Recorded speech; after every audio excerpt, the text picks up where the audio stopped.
Lahore central jail में 23 मार्च 1931 की शुरुआत किसी और दिन की तरह ही हुई थी। फर्क सिर्फ इतना था कि सुबह सुबह जोर की आंधी आई थी, बहुत तेज।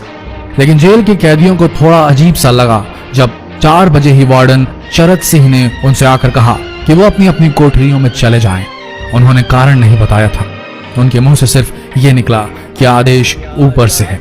अभी कैदी सोच ही रहे थे कि माजरा क्या है। जेल का नाई बरकत हर कमरे के सामने फुसफुसाते हुए गुजरा कि आज रात भगत सिंह, राजगुरु और सुखदेव को फांसी दी जाने वाली है। उस क्षण की निश्चिंता ने उनको झकझोर कर रख दिया।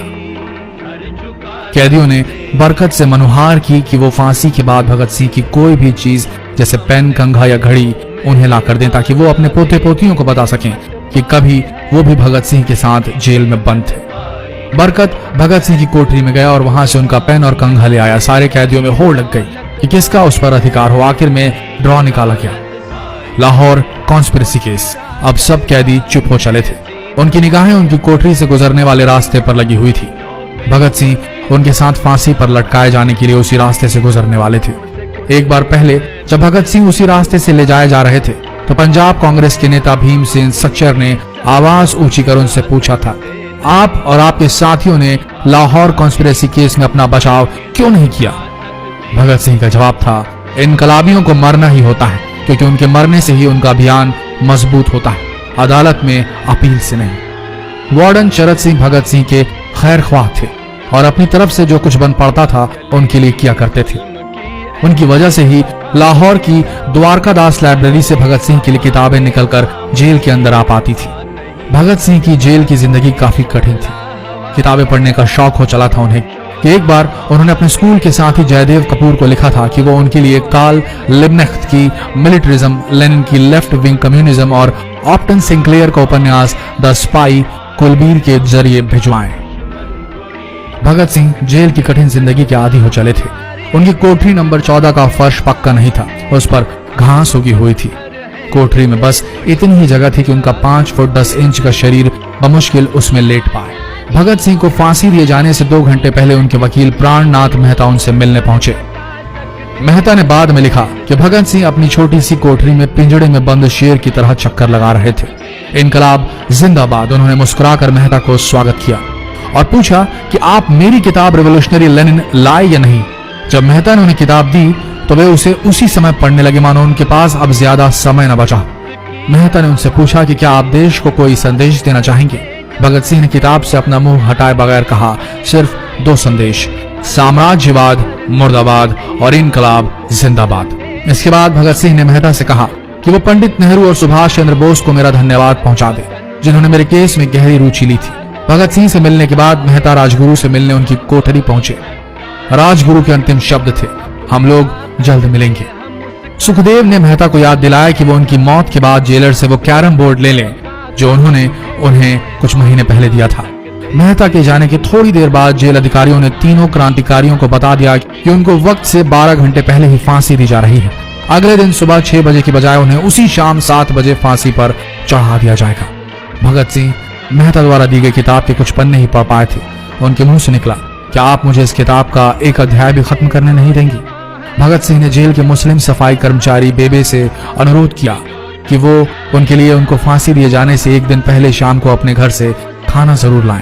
लेकिन बेबे भगत सिंह की इच्छा पूरी नहीं कर सके क्योंकि भगत सिंह को 12 घंटे पहले फांसी देने का फैसला ले लिया गया और बेबे जेल के गेट के अंदर ही नहीं घुस पाए। थोड़ी देर बाद तीनों क्रांतिकारियों को फांसी की तैयारी के लिए उनकी कोठरियों से बाहर निकाला गया।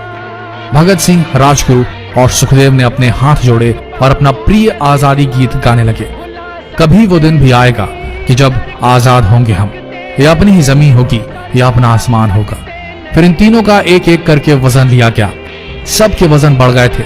इन सब से कहा गया कि अपना आखिरी स्नान करें। फिर उनको काले कपड़े पहनाए गए लेकिन उनके चेहरे खुले रहने दिए गए। चरत सिंह ने भगत सिंह के कान में फुसफुसा कर कहा कि वाहे गुरु को याद करो। फांसी का तख्ता भगत सिंह लिए बोले, पूरी जिंदगी मैंने ईश्वर को याद नहीं किया। असल में मैंने कई बार गरीबों के कलेश के लिए ईश्वर को कोसा भी है। अगर मैं अब उनसे माफी मांग लूं तो वो कहेंगे कि इससे बड़ा डरपोक कोई नहीं। इसका अंत नजदीक आ रहा है, इसलिए ये माफी मांग रहा है। जैसे ही जेल की घड़ी ने 6 बजाया, कैदियों ने दूर से आती कुछ पद चांपें सुनी। उनके साथ भारी बूटों के जमीन पर पड़ने की आवाजें भी आ रही थी। साथ में एक गाने का भी दबा स्वर सुनाई दे रहा था, सरफरोशी की तमन्ना अब हमारे दिल में है। सभी को अचानक जोर जोर से इनकलाब जिंदाबाद और हिंदुस्तान आजाद हो किनारे सुनाई देने लगे। फांसी का तख्ता पुराना था, लेकिन फांसी देने वाला काफी तंदुरुस्त। फांसी देने के लिए मसीह जल्लाद को लाहौर के पास शाहदरा से बुलवाया गया था। भगत सिंह इन तीनों के बीच में खड़े थे। भगत सिंह अपनी मां को दिया गया वो वचन पूरा करना चाहते थे कि वो फांसी के तख्ते से इनकलाब जिंदाबाद का नारा लगाएंगे। लाहौर जिला कांग्रेस के सचिव पिंडी दास सोंधी का घर लाहौर सेंट्रल जेल से बिल्कुल लगा हुआ था। भगत सिंह ने इतनी जोर से इनकलाब जिंदाबाद का नारा लगाया कि उनकी आवाज सोंधी के घर तक सुनाई दी। उनकी आवाज सुनते ही जेल के दूसरे कैदी भी नारे लगाने लगे। तीनों युवा क्रांतिकारियों के गले में फांसी की रस्सी डाल दी गई, उनके हाथ और पैर बांध दिए गए। तभी जल्लाद ने पूछा, सबसे पहले कौन जाएगा? सुखदेव ने सबसे पहले फांसी पर लटकने की हामी भरी। जल्लाद ने एक एक कर रस्सियां खींची और उनके पैरों के नीचे लगे तख्तों को पैर मारकर हटा दिया। काफी देर तक उनके शव तख्तों से लटकते रहे। अंत में उन्हें नीचे उतारा गया और वहां मौजूद डॉक्टरों लेफ्टिनेंट कर्नल जे नेल्सन और लेफ्टिनेंट कर्नल NS सोंधी ने उन्हें मृत घोषित किया। एक जेल अधिकारी पर फांसी का इतना असर हुआ कि जब उससे कहा गया कि वो मृतकों की पहचान करें तो उसने ऐसा करने से इनकार कर दिया। उसे उसी जगह पर निलंबित कर दिया गया अंग्रेजों द्वारा। एक जूनियर अफसर ने यह काम अंजाम दिया। पहले योजना थी कि इन सब का अंतिम संस्कार जेल के अंदर ही किया जाएगा, लेकिन फिर यह विचार त्यागना पड़ा जब अधिकारियों को आभास हुआ कि जेल से धुआं उठते देख बाहर खड़ी भीड़ जेल पर हमला कर सकती है। इसलिए जेल की पिछली दीवार तोड़ी गई। उसी रास्ते से ट्रक जेल के अंदर लाया गया और उस पर बहुत अपमानजनक तरीके से उन शवों को एक सामान की तरह लाद दिया गया। पहले तय हुआ था कि उनका अंतिम संस्कार रावी के तट पर किया जाएगा, लेकिन रावी में पानी बहुत ही कम था, इसलिए सतलज के किनारे शवों को जलाने का फैसला लिया गया। उनके पार्थिव शरीर को फिरोजपुर के पास सतलज के किनारे लाया गया।